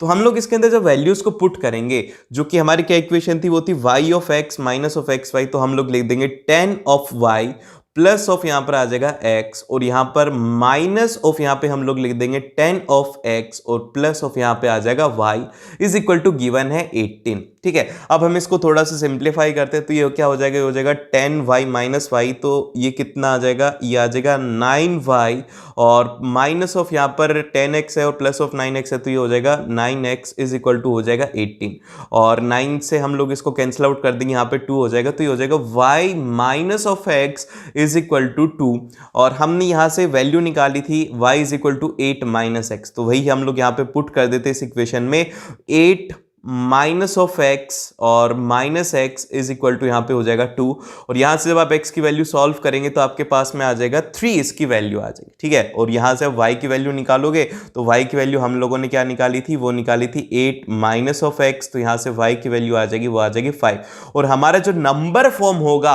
हमने क्या एज्यूम करा था, वो करा था y और x, तो हमारा जो नंबर यहाँ पे फॉर्म होगा वो होगा 53 इसका नंबर है। समझे, थोड़ा अलग सा क्वेश्चन था ना, ऐसे क्वेश्चन एग्जाम के अंदर पूछे जा चुके, 2015 में ये क्वेश्चन पूछा गया था, तो ऐसे क्वेश्चन की भी प्रैक्टिस होना जरूरी है। इसके बाद में आता है अगला चैप्टर जो कि है हमारे पास में क्वाड्रेटिक इक्वेशन। अब क्वाड्रेटिक इक्वेशन की सिंपल सी जो इक्वेशन है वो है p of x is equal to ax square plus bx plus constant alpha और बीटा इसके रूट हैं और इसके अंदर जो इंपॉर्टेंट है वो है इसकी nature of root. Nature of root से क्वेश्चन आता है, तो नेचर ऑफ रूट्स में सबसे पहली जो कंडीशन है वो है कि d इज ग्रेटर देन 0, कि d की वैल्यू अगर 0 से बड़ी होगी तो क्या होगा, इस केस के अंदर रियल रूट एग्जिस्ट करेंगे पर वो इक्वल नहीं होंगे, real and unequal root exist करेंगे।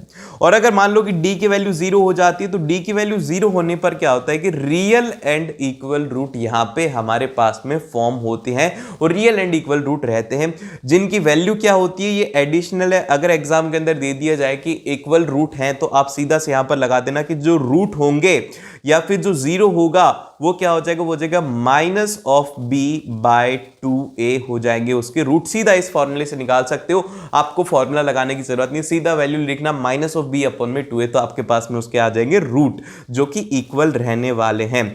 देन फिर इसके बाद में अगला जो आता है वो आता है हमारे पास में कि अगर d की वैल्यू 0 से कम हो जाए, अगर 0 से कम हो जाएगा तो कोई सॉल्यूशन ही एग्जिस्ट नहीं करेगा, कोई रूट ही एग्जिस्ट नहीं करेगा, क्योंकि d का मतलब है कि रूट में होता है d और रूट के अंदर d नेगेटिव नहीं हो सकता, इसलिए कोई भी सॉल्यूशन यहां पर एग्जिस्ट नहीं करेगा, रियल रूट एग्जिस्ट नहीं करेंगे, इमेजिनरी होंगे, जो कि आपको याद रखने की जरूरत नहीं है। आप तो सिंपल से याद रखो कि नो रूट विल एग्जिस्ट।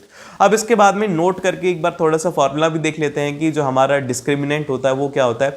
ये होता है d is equal to b square minus of 4ac होता है। क्वाड्रेटिक फॉर्मूला जो होता है वो होता है x is equal to minus of b plus minus under root of, इसमें d होता है डिवाइड बाय 2a होता है। बड़ा ही सिंपल है, बहुत ही ज्यादा आसान है, ये आपने याद रख लिया। इसके बाद में आता है अगला क्वेश्चन जिसके अंदर कि हमसे कहा गया है, क्वाड्रेटिक इक्वेशन का क्वेश्चन बड़ा ही सिंपल सा, कि find the value of k कि so that 3x square minus of 2kx और plus of 12 has the equal root. Equal root वाली कंडीशन बोली गई है, तो इक्वल रूट के लिए क्या कंडीशन होती है, वो होती है डी इक्वल टू 0 करना। अब डी की वैल्यू क्या होती है, वो होती है b square minus 4ac is equal to 0। तो अब यहां से ए बी सी की वैल्यू निकालो, सॉल्व करो, बड़ा ही सिंपल सा है, माइनस ऑफ 2k हो जाएगा स्क्वायर इज इक्वल टू हम लोग 4a लिख सकते हैं, इसको इधर ट्रांसफर कर दिया तो यहां पर हो जाएगा 4 इंटू ए की वैल्यू कितनी है, वो है 3 और इसकी वैल्यू है वो है 12। और यहां से जब आपने इसको सॉल्व किया, ये आ गया 4k स्क्वायर और इज इक्वल टू 4 इंटू 36, ये यहां से कैंसिल आउट हो गया, तो k की वैल्यू हमारे पास में आ जाएगा 6। सही है, 6 आएगी वैल्यू, गलत है। अब गलत कैसे हो भैया, यहां पर ध्यान में देखो कि k स्क्वायर है, k square is equal to 36 है, तो यहां पर गलती नहीं करनी कि जब भी हम लोग इसको खोलेंगे तो यहां पर जो k की वैल्यू आएगी वो आएगी पॉजिटिव एंड नेगेटिव 6, क्योंकि आप पॉजिटिव 6 रख करके देख लो तो भी 36 आएगा, नेगेटिव 6 रख के देख सकते हो तो भी 36 आएगा। तो इसीलिए जहां पर भी स्क्वायर हो वहां पर दो सॉल्यूशन उसके पॉसिबल होते हैं, तो ये एग्जाम में नहीं लिखोगे तो हाफ मार्क्स कट सकता है। और फिर इसके बाद में आता है अगला क्वेश्चन, जिसके अंदर कि हमसे कहा गया है कि find the value of a p for which the one root of the quadratic equation, जो कि हमारी इक्वेशन है p of x square minus of 14x और plus of 8 is equal to 0, जिससे कि जो हमारा एक तो हो अल्फा और एक दूसरा है बीटा। तो इसमें कहा गया है कि एक ऐसी p की वैल्यू निकालो जिसके लिए कि जो अल्फा है वो हो जाए 6 टाइम्स ऑफ बीटा। ये आपको कंडीशन इसमें गिवन है। अब हम लोग क्या करेंगे, हमें ये कंडीशन दे दी, हम लोग एक बार लिखेंगे alpha plus of beta, alpha plus beta लिखेंगे, उसके लिए माइनस ऑफ बी बाय ए होगा। बी की वैल्यू क्या है, वो है यहाँ पे minus of 14 minus of 14 divide by में ए जो कि है यहाँ पे पी। ठीक है, और अब हमारे पास में वैल्यू तो है ही, तो ये क्या हो जाएगा, हो जाएगा 7 टाइम्स ऑफ बीटा, क्योंकि देखो alpha is equal to 6 beta है तो 1 बीटा होकर के 7 बीटा इज इक्वल टू यहाँ पर हो जाएगा 14 अपॉन में पी, ये कैंसिल आउट हो गया, हो गया 2 टाइम्स। तो हम लोग बोल सकते हैं कि बीटा की जो वैल्यू आई है वो आई है 2 बाय पी। ठीक है, ये आ गई हमारे पास में बीटा की वैल्यू। अब ये जो बीटा की वैल्यू आई है आप इसको पुट कर दो इस इक्वेशन के अंदर, या फिर एक और इक्वेशन हम लोग बनाते, पहले इक्वेशन बनाएंगे फिर उसके बाद में इसको लिखेंगे। और देखो अब हम लोग करेंगे अल्फा इंटू बीटा जो कि हो जाएगा c अपॉन में a, और c की वैल्यू है यहां पर वो है 8 और इसकी वैल्यू है वो है p। और फिर इसके बाद में अल्फा और बीटा की वैल्यू रखो, तो ये हो जाएगा अल्फा को हम लोग लिख देंगे 6 बीटा, तो ये क्या हो जाएगा, ये हो जाएगा beta square, 6 beta square is equal to 8 by p। और यहां से आप लोग जो p है उसकी वैल्यू रख सकते हो, p की वैल्यू आ जाएगी हमारे पास में, इसको थोड़ा सा लिख देंगे, p इज इक्वल टू हो जाएगा 2 अपॉन में बीटा। ठीक है, ये हमने लिखा, तो यहां पे हम लोग लिख देंगे p is equal to beta के अपॉन में 2 है ना ये, हाँ मतलब 2 अपॉन में बीटा है, सॉरी यही तो गलती हो रही है, दूसरे पेज में चला जाता है तो। ठीक है, अब यहां से आ जाएगा 6 of beta square is equal to हो जाएगा, यहां से इसे कैंसिल आउट हो जाएगा 4 और ये हो जाएगा 4 बीटा, बीटा से एक बीटा कैंसिल आउट हो गई, हो गया 2 और ये हो गया हमारे पास में 3। तो यहां से जो बीटा की वैल्यू आएगी वो आएगी 2 बाय 3। ठीक है, ये क्या आ गया, ये आ गया बीटा की वैल्यू। अब बीटा की वैल्यू तो आपके पास में आ गई, आपको p की वैल्यू निकालनी है, तो हमने अभी अभी निकाल रखी है कि p की वैल्यू क्या होगी, वो होगी 2 अपॉन में बीटा। तो p की वैल्यू हमें निकालनी है तो क्या हो जाएगा 2 अपॉन में 2 बाय 3, और 2 से 2 कैंसिल आउट हो गया, तो p की वैल्यू यहां से आ गई, वो आ गई 3, इसका एकदम से करेक्ट आंसर होगा। अब इसके बाद में जो नेक्स्ट आता है वो आता है हमारे पास में अर्थमेटिक प्रोग्रेशन। तो देखिए अर्थमेटिक प्रोग्रेशन के अंदर आपको कुछ फॉर्मूला से जो कि याद रखने हैं। सबसे पहला तो कि a जो होता ही होता है फर्स्ट टर्म के लिए, d को हम लोग बोलते हैं a2 माइनस a1 की जो नेक्स्ट सीरीज चल रही है उसमें से पीछे वाले को माइनस करना, तो ये होता है d, कॉमन डिफरेंस कहते हैं इसको। और an जो होता है वो होता है कि अगर आपको मान लो कि एक सीरीज है उसके अंदर nth टर्म निकालने की 1000 टर्म है, उनमें से 900 भी टर्म निकालने, तो वहां पर an को काम में लेते हैं जो कि होता है a plus of n minus 1 into d. और अगर हमें सम निकालना हो n टर्म्स का तो उसके लिए फॉर्मूला होता है, वो होता है n बाय 2 प्लस ऑफ, यहां पर देखो a प्लस ऑफ l लिखा हुआ है, l का मतलब होता है कि लास्ट टर्म। अगर आपको फर्स्ट टर्म और लास्ट टर्म दी हुई है तो आपको सिंपल सा उसका एडिशन करना है। अगर नहीं दिया हुआ तो आपको क्या लिखना होगा, आपको इसके अंदर लिखना होगा 2a plus of n-1 into D इसका फॉर्मूला रहेगा, अगर आपके पास में फर्स्ट टर्म और लास्ट टर्म नहीं है तो। और फिर इसके बाद में आता है नेक्स्ट, इसका सबसे पहला क्वेश्चन है। इसके क्वेश्चन के अंदर हमसे कहा गया है कि आपके पास में एक एपी है, एपी भी देखो कैसी है, 20 है, फिर उसके बाद में 19.25 है, फिर उसके बाद में यहां पर 18.25 है, और इसी तरीके से ये सीरीज चलती जा रही है। तो आपको बताना है कि क्या होगा इसका आंसर। तो देखो ध्यान से देखो, ये बहुत ही ज्यादा इंपॉर्टेंट है। तो हम लोग इसको कैसे सॉल्व करेंगे? इसको सॉल्व करने का तरीका बड़ा ही सिंपल है। 0.25 का बात है, जब हम लोग इसको क्या करते हैं 4 से डिवाइड करते हैं, जब ये आता है तो हमें यही करना होगा। सिंपल से क्या करेंगे, हम लोग इसके 0 को हटा देंगे, 192 को हटा देंगे, मतलब क्या करना है सिंपल से इसके 0 को हटा देंगे, डिवाइड बाय 100 कर देंगे और इनको कैंसिल आउट करें। ठीक है, 25 से कैंसिल आउट करेंगे तो यहां पे हमारे पास में जो आंसर आएगा वो आएगा यहां पे 77/4। ये मेरे को कैसे पता लगा कि भैया ये होगा? तो देखो यहां पर देखो 25 है, तो 25 मेरे दिमाग में आया कि 25 हम लोग कैसे बना सकते हैं, तो हम लोग इसको 4 से डिवाइड करेंगे, तो हमें ये क्लिक किया। ठीक है, ये होगी। फिर अगली टर्म क्या है, वो है यहां पर 73/4। ठीक है, ये होगी इसकी अगली टर्म। अब इसके बाद में हम लोग इसका निकालते हैं इसका कॉमन डिफरेंस। तो हम इसका कॉमन डिफरेंस कैसे निकालेंगे? d इज इक्वल टू हो जाएगा 77/4 माइनस ऑफ हम लोग करेंगे इसमें से 20, तो यहां पे क्या आ जाएगा, आ जाएगा 77 माइनस ऑफ 80/4। तो यहां से d जो आएगा वो आएगा नेगेटिव माइनस ऑफ 3/4। एग्जाम में घबराना मत, अगर d नेगेटिव है, d नेगेटिव हो सकता है, ये आपको याद रखना है। ठीक है, d की वैल्यू आ गई, और जो a है इसकी वैल्यू तो है ही हमारे पास में 20। तो हमसे पूछा गया है कि ऐसी टर्म बताओ जो कि नेगेटिव होगी, तो हम लोग इसे कैसे करेंगे ये देखो। तो an का कहा गया है कि an जो होना चाहिए वो होना चाहिए आपका लेस देन 0 होना चाहिए। तो वही हम लोग करते हैं, an के फॉर्मूला के अंदर वैल्यू पुट करते हैं। a की वैल्यू होगी 20 प्लस ऑफ n हमें निकालना है -1 इंटू डी। डी की वैल्यू क्या है यहाँ पर? डी की वैल्यू जो है वो है आपके पास में माइनस ऑफ 3/4 है इसकी वैल्यू, जो कि होना चाहिए लेस देन 0। ठीक है, अब आप इसको सॉल्व करेंगे, हो जाएगा n-1, और फिर इसके बाद में यहां पर ये नेगेटिव में रखेंगे 3/4, इसको इधर ट्रांसफर कर दे तो ये हो जाएगा -20। अब जब कभी भी नेगेटिव होता है तो यहां पर याद रखना कि नेगेटिव है तो इसके अंदर ये जो साइन है ये चेंज हो जाता है। यही तो ट्विस्ट पॉइंट है इसका, बच्चे देखेंगे और समझ नहीं पाएंगे, इसीलिए यहां पर क्या होता है कि इसका साइन चेंज होगा क्योंकि इसके एक तरफ नेगेटिव है। तो यहां पे हम लोग बोलेंगे कि n-1 3/4 और इज ग्रेटर देन 20। अब इसको सॉल्व करना, यहां से जब आप इसको सॉल्व करेंगे तो n-1 जो आ जाएगा वो आ जाएगा 3 इज इक्वल टू 80, और फिर इसके बाद में हम लोग लिख देंगे 3n इज इक्वल टू यहां पर हो जाएगा 80 माइनस ऑफ 3 जो कि हो जाएगा 77। n की जो वैल्यू आ रही है वो आ रही है 77/3 जो कि होगा अप्रोक्सीमेटली 27.5 के करीब करीब रहेगा। तो अब भैया ये तो 27.5, इसका तो आंसर ही नहीं आया। तो आंसर ऐसे थोड़ी आएगा, इसके अंदर हमने क्या कहा है, इसके अंदर an देखो यहां पर क्या रहा है, n इज ग्रेटर देन 27.5, तो क्या होगा, वो होगा 28। तो इसीलिए यहां पर n इज इक्वल टू 28 इसका आंसर होने वाला है। और फिर इसके बाद में चलते हम लोग इसके नेक्स्ट क्वेश्चन की तरफ। नेक्स्ट क्वेश्चन में भी बहुत ही सिंपल है, इसके अंदर आपसे कहा गया है कि the 19th term of an AP is equal to the 3 times of the 6th term, and if the 9th term is 19, find the AP। आपको कहा गया है कि जो A19 है वो क्या है, वो है 6 टाइम से A6 के, बस ये है। और इसके अंदर कहा गया है कि जो A9 है वो है आपके पास में 19।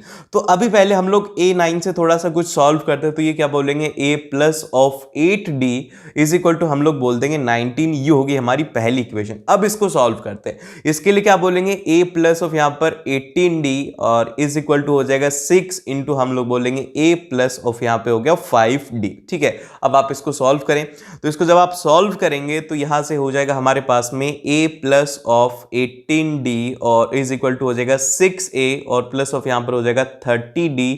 और फिर इसके बाद में हम लोग इसे सॉल्व करते हैं, तो जब इसको सॉल्व करेंगे सारी सारी टर्म्स को इधर ले जाते हैं, तो यहां पे क्या बचेगा, वो बचेगा 6A में से 5A और प्लस ऑफ यहां पर हो जाएगा, वो हो जाएगा 12D इज इक्वल टू 0। ये होगी सेकंड इक्वेशन। अब ये जो फर्स्ट इक्वेशन है इससे एक D की वैल्यू निकालो और इसमें पुट कर दो, या फिर एक काम करो कि A की वैल्यू निकालो और इसमें पुट कर दो। तो A क्या हो जाएगा, वो हो जाएगा 8D माइनस ऑफ यहां पर हो जाए, मतलब गलत लिख दिया मैंने, सॉरी सॉरी सॉरी, कि ये हो जाएगा 19 माइनस ऑफ 8d। ठीक है, ये हो गया। तो आप सिंपल से इसके अंदर पुट करो 5 is equal to 19 minus of 8d और प्लस ऑफ 12d आ जाएगा इज इक्वल टू 0। और यहां से आप इसको सॉल्व कीजिए और मेरे को कमेंट करके बताओ कि इस एपी को आपने क्या सॉल्व किया और क्या है इसका आंसर। देखो यार, आलस मत करना प्लीज, अगर आलस करोगे तो देख लेना फिर अच्छा नहीं होगा, तुम प्रैक्टिस नहीं कर रहे हो सही ढंग से। तो इसीलिए जल्दी से इसको सॉल्व करो, ए और डी की वैल्यू निकालो। ए की मतलब कि सबसे पहले तो आपको यहां से इससे डी की वैल्यू मिलेगी, फिर इसके अंदर पुट करके ए की वैल्यू मिलेगी, फिर उसके बाद में आप इसमें सीरीज फॉर्म कर सकते हो। बहुत ही ज्यादा सिंपल क्वेश्चन है ये। अब ये एक केस बेस्ड क्वेश्चन है, इसके अंदर आपको क्या होगा कि एग्जाम के अंदर क्वेश्चन आएगा तो एक ऐसा फिगर गिवन होगा और उससे रिलेटेड एक पैराग्राफ होगा। अब इस पैराग्राफ को पढ़ो। इस पैराग्राफ के अंदर दिया गया है, ध्यान से देखना कि इसके अंदर कहा गया है कि the figure given alongside shows the path of a diver when she takes a jump from a diving board, clearly it's a parabola. अब जैसे आप इसको देखोगे, स्टार्टिंग का ये जो पैराग्राफ आपने पढ़ा, इसके अंदर देखा कि भैया ये तो पैराबोला है, अब हम करेंगे कैसे सॉल्व।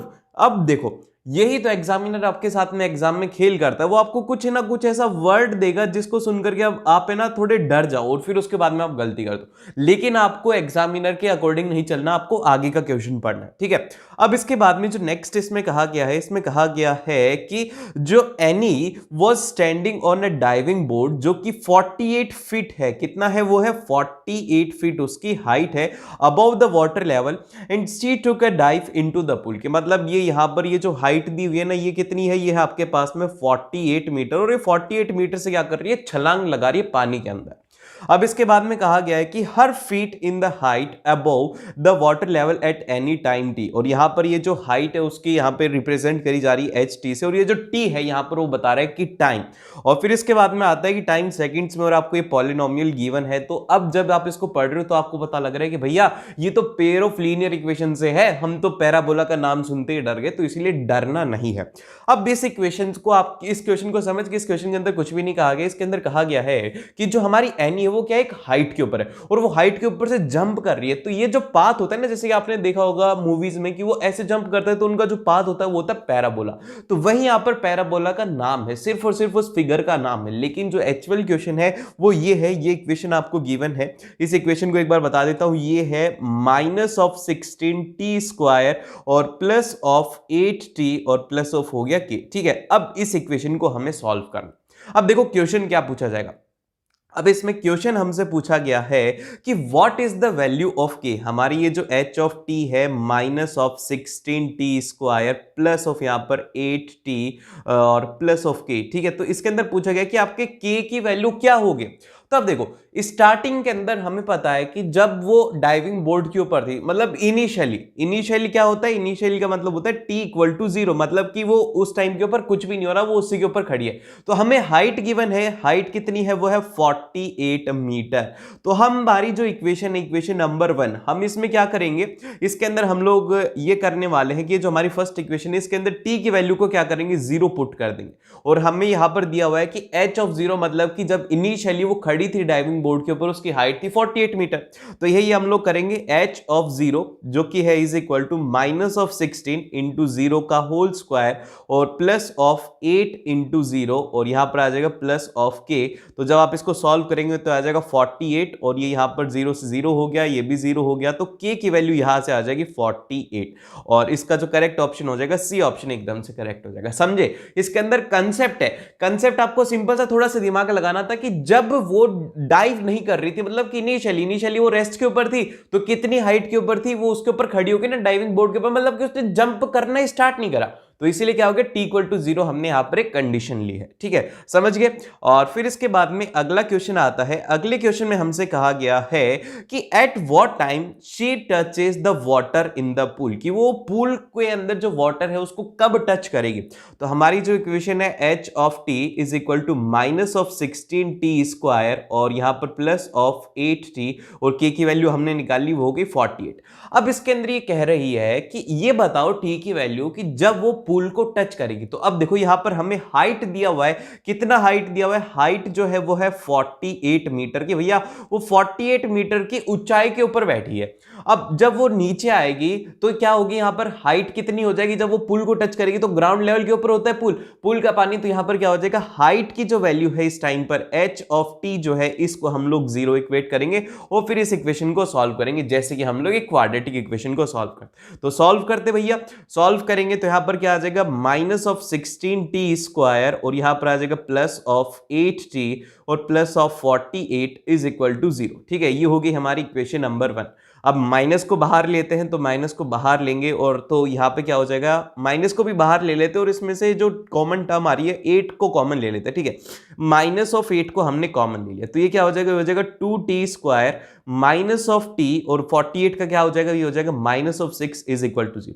और फिर इसके बाद में इक्वेशन आ जाएगी 2t square minus of t minus of 6 is equal to 0। तो अभी हमारे पास में क्वाड्रेटिक इक्वेशन फॉर्म हुई, बहुत ही ज्यादा सिंपल सी क्वाड्रेटिक इक्वेशन। अब इसका जल्दी से आंसर कमेंट करके बताओ। देखो बहुत ही ज्यादा सिंपल है, क्वाड्रेटिक इक्वेशन का मेरे को सभी से आंसर चाहिए कि इसका आंसर क्या होगा। अब देखो इसके अंदर मैं आप लोग को आंसर बता देता हूं कि आपके पास में t की दो वैल्यूज आएंगी, यहां से एक तो आएगा t is equal to 2 second और एक आएगा t is equal to minus of 3/2।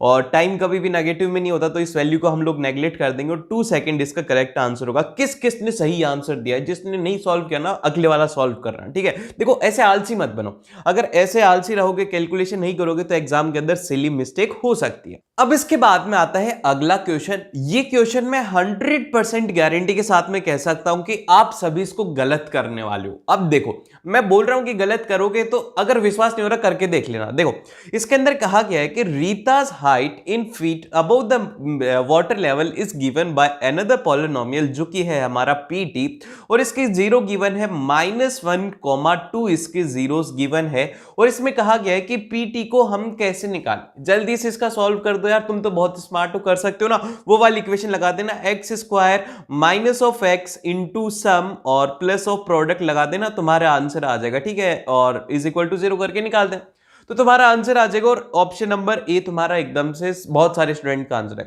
लेकिन ये गलत है। अब ये गलत क्यों है भैया, ये इसलिए है क्योंकि यहां पर ध्यान से देखो, जब आप इसके अंदर t इक्वल टू 0 पुट करोगे, p ऑफ 0 मतलब कि इनिशियली उसकी हाइट कितनी आएगी, वो आएगी -2, जो कि एक्सेप्टेबल ही नहीं है भैया, जो कि एक्सेप्टेबल ही नहीं है। तो क्या हो गया, ये तो गलती होगी ना। तो इसीलिए एग्जामिनर आपके साथ में एग्जाम में ऐसा खेल खेलेगा। तो इसीलिए ज्यादा आसान क्वेश्चन देख करके भावुक मत होना, उसको चेक करना जरूरी है, थोड़ा ट्रिकी क्वेश्चन है इसीलिए मैं बता रहा हूं। ठीक है, तो इसको क्लियर करो, ये वाला कंसेप्ट यहां पर नहीं लगेगा, यहां पर लगेगा वो वाला बेसिक कंसेप्ट जो कि आपने पढ़ा था। अब बेसिक कंसेप्ट क्या पढ़ा था भैया, बेसिक कंसेप्ट आप लोगों ने पढ़ा था कि अगर कोई पॉलिनोमियल है pt, ठीक है, और उसके रूट्स है, तो हम लोग क्या करते हैं उसको t माइनस मतलब कि x minus alpha into x minus beta करते हैं, इंटू मल्टीप्लाई कर देते तो वो पॉलिनोमियल आ जाता। तो वही हमने यहां पर किया, ये हमने किया है क्योंकि -1 एक इसका रूट है और एक 2 इसका रूट है, तो t+1 इंटू t-1, और इनके साथ में कोई ये कांस्टेंट हम लोग बोल देते हैं कि k रहने वाला है। ठीक है, k क्या है, कांस्टेंट नंबर है। अब इसके बाद में आपको t की वैल्यू को 0 पुट करना है और आपके पास में p ऑफ 0 जो रहेगा वो रहेगा 48 मीटर, क्योंकि जो डाइविंग जो हाइट है वो है कितनी, 48 मीटर।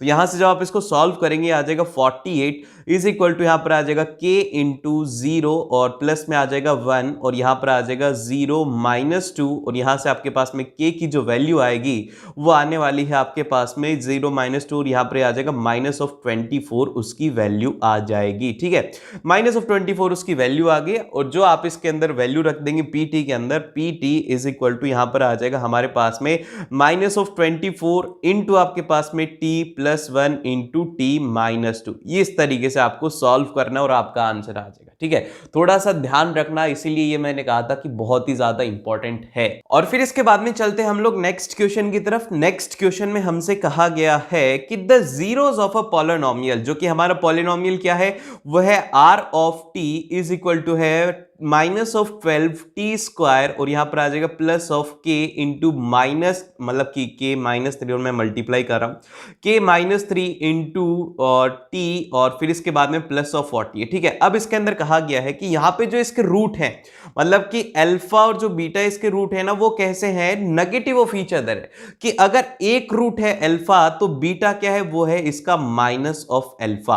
तो यहां पर क्या लगाएंगे भैया, यहां पर सिंपल सा वो वाला फॉर्मूला लगाएंगे कि जो सम होता है, सम ऑफ जीरोस, वो क्या होता है, वो होता है माइनस ऑफ बी बाय ए। ठीक है, तो सम क्या हो जाएगा, अल्फा प्लस ऑफ यहां पर आ जाएगा minus of alpha is equal to minus of b. B की वैल्यू क्या है, वो है के बाय 3, तो माइनस ऑफ यहां पर आ जाएगा के बाय -3 डिवाइड बाय में ए की वैल्यू कितना है, वो है माइनस ऑफ 12। ठीक है, तो माइनस से माइनस कैंसिल हो गया, इसकी वैल्यू हो जाएगी 0, तो हमारे पास में के की जो वैल्यू आ जाएगी वो आ जाएगी 3। इतने सिंपल क्वेश्चन आते हैं, कुछ कुछ ट्रिकी आ जाते हैं, अगर आपका लक अच्छा हुआ तो ट्रिकी नहीं आएगा, सिंपल ही क्वेश्चन आएगा और पेपर बहुत ही ज्यादा सिंपल आता है। तुम चिंता ना करो, जो तुमने पढ़ा है वही आएगा। और फिर इसके बाद में अगला क्वेश्चन आता है। अगले क्वेश्चन के अंदर देखो बड़ा ही अच्छा कंसेप्ट है, बहुत ही शानदार सा कंसेप्ट है।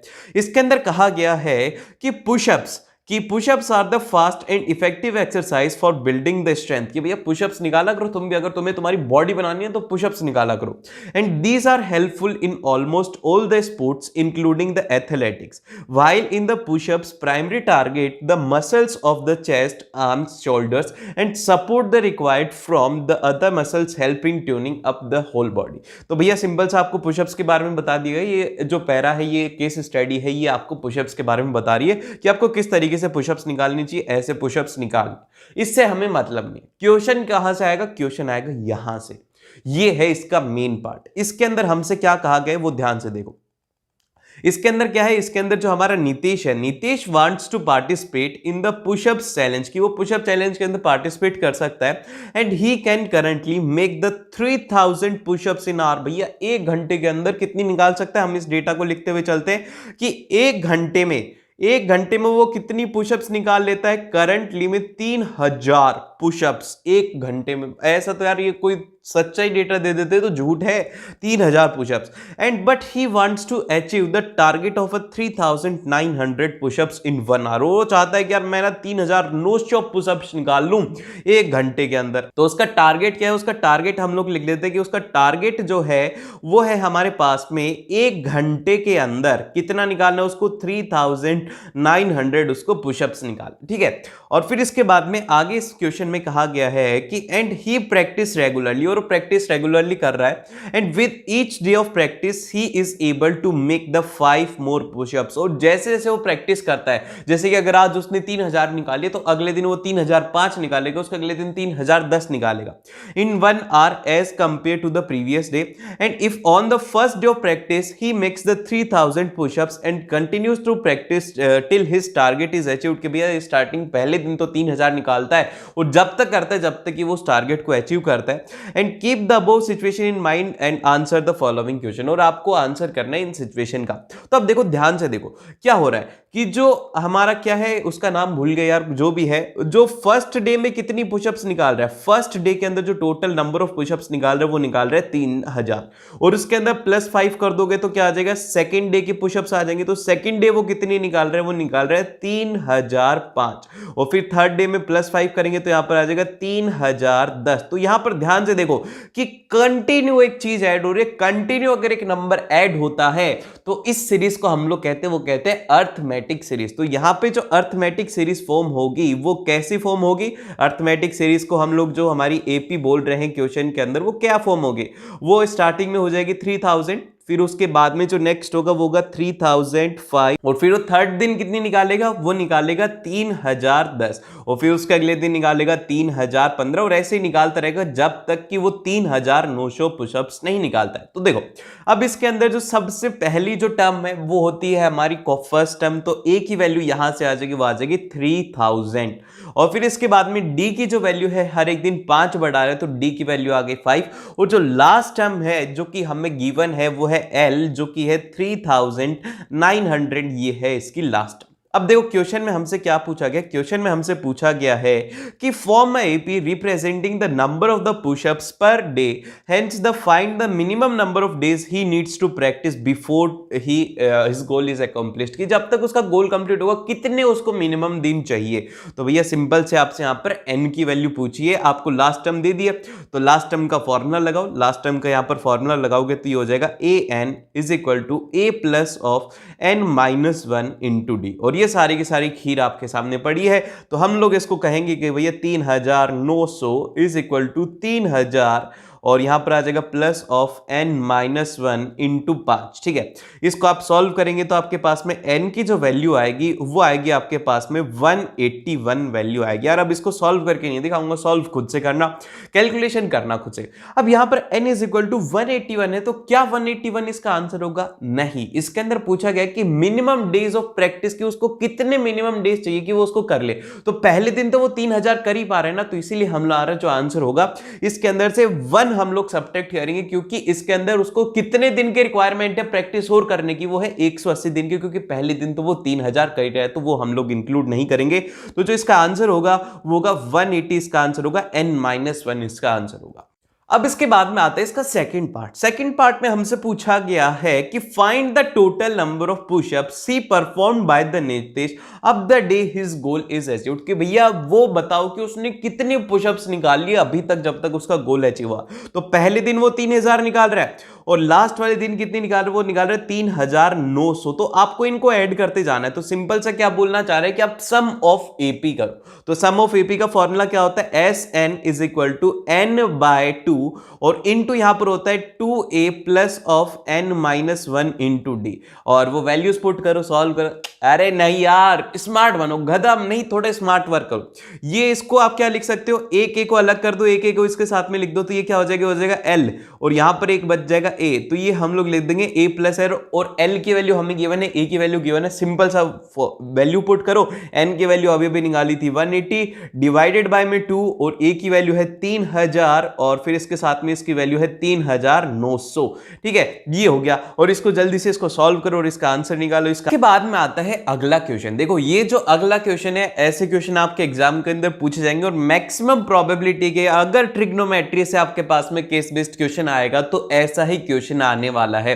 और देखो सबसे ज्यादा संभावना किस चैप्टर से आने की होती है मैं आपको बता देता हूं। एक तो हो सकता है कि पेयर ऑफ लीनियर इक्वेशन से आ जाए, दूसरा एपी से रिलेटेड क्वेश्चन बहुत बार पूछे जा चुके हैं, लेकिन जो ट्रिग्नोमेट्री है, ट्रिग्नोमेट्री में जो एप्लीकेशन ऑफ ट्रिग्नोमेट्री है उससे सबसे ज्यादा केस बेस्ड क्वेश्चन पूछे जाते हैं। और उसके अलावा जो स्टैटिस्टिक्स हो गया वहां से भी क्वेश्चन आते हैं। तो ये जो 4-5 चैप्टर है इनको ध्यान से देख लेना। ठीक है, अब इसके अंदर क्या कहा गया है, इसके अंदर कहा गया है कि trigonometry in the form of the triangular forms the basic of a navigation whether it is land और सी और एयर, के भैया जो ट्रिग्नोमेट्री उसके हेल्प से आप है ना आसानी से नेविगेट कर सकते हो, फिर चाहे आप सी में हो, लैंड पे हो, कहीं पे भी आप आसानी से नेविगेट कर सकते हो।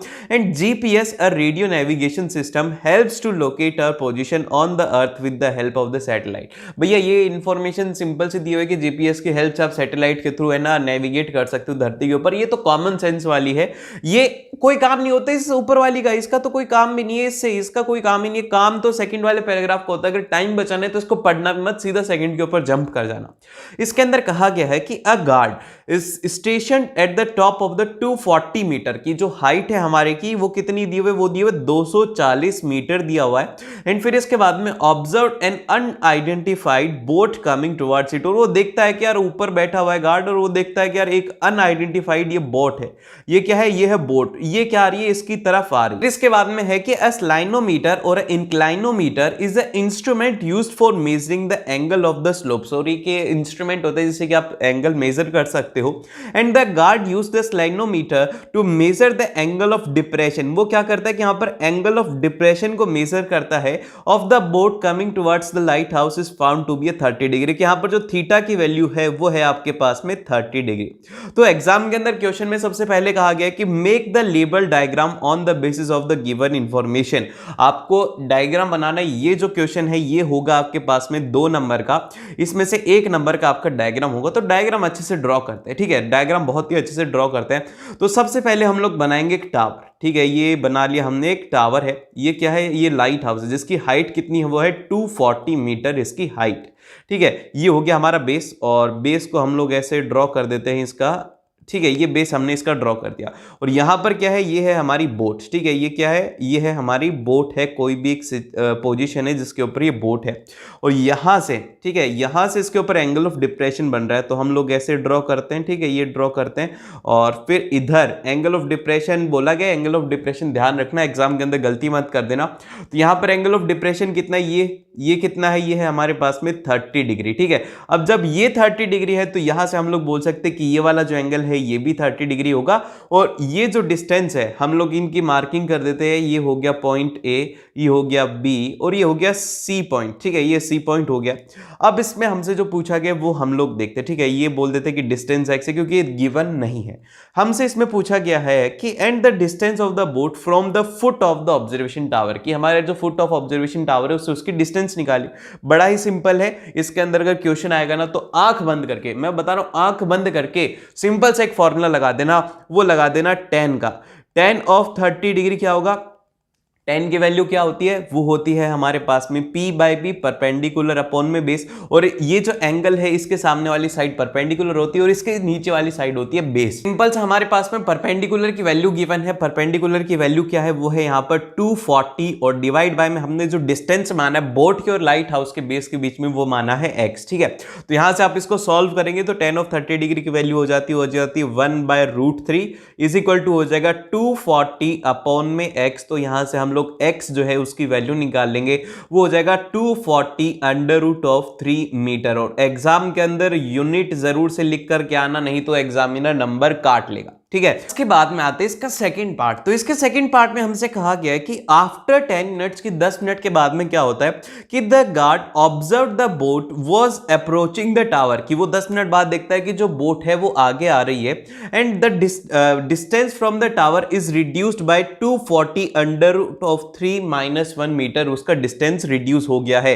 तो अभी देखो उसका डिस्टेंस पहले कितना था d, जो कि हमने अभी अभी निकाला था, वो निकाला था 240 √3 मीटर का डिस्टेंस था बोट का, जब उसने देखा था कि जब एंगल ऑफ डिप्रेशन था वो था 30 डिग्री। इसके बाद में यहां पर ध्यान से देखो, इसके अंदर कहा गया है कि वो जो डिस्टेंस है कि वो कम हो गया है। तो अब कितना नया डिस्टेंस होगा, तो हम लोग लिखेंगे कि x ऑफ न्यू, की जो अब नया डिस्टेंस होगा वो क्या होगा, ओल्ड डिस्टेंस जो कि 240 √3 था, उसमें से अभी इसने कहा है कि इतना डिस्टेंस वो आगे आ चुके हैं, मतलब कि इसमें से कम कर देना है, तो ये कर देंगे 240 √3 - 1, ठीक है। तो जब आप इसको सॉल्व करेंगे तो आपके पास में जो आंसर आएगा वो आएगा आपके पास में 240 मीटर आ गया।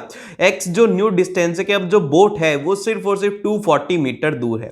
इसमें बोला गया है कि he immediately raised the alarm and what is the new angle of depression, कि नया एंगल ऑफ डिप्रेशन क्या हो। तो वही हमारे पिछले वाले से हम लोग देख लेंगे कि एंगल ऑफ डिप्रेशन जो कि हमने यहां से ही बोल देंगे कि अब ये 30 डिग्री, इसको थीटा कर दो। तो यहां पर आप लिखेंगे कि tan ऑफ थीटा, क्योंकि आपको वैल्यू पता नहीं है, आप यहां पर लिखेंगे परपेंडिकुलर अपॉन में बेस, जो कि हमारे लाइट हाउस की हाइट है वो तो कितनी है 240 मीटर, तो ये तो हो गया 240, और डिवाइड बाय में अभी जो उसकी नई डिस्टेंस बची अभी हमने कैलकुलेट किया था वो था 240, तो ये हो गया। और यहां से आ जाएगा tan of theta is equal to 1, और 1 कितने पर होता है theta is equal to 45 degree के ऊपर, तो इसीलिए थीटा की वैल्यू आ जाएगी यहां पर 45 डिग्री।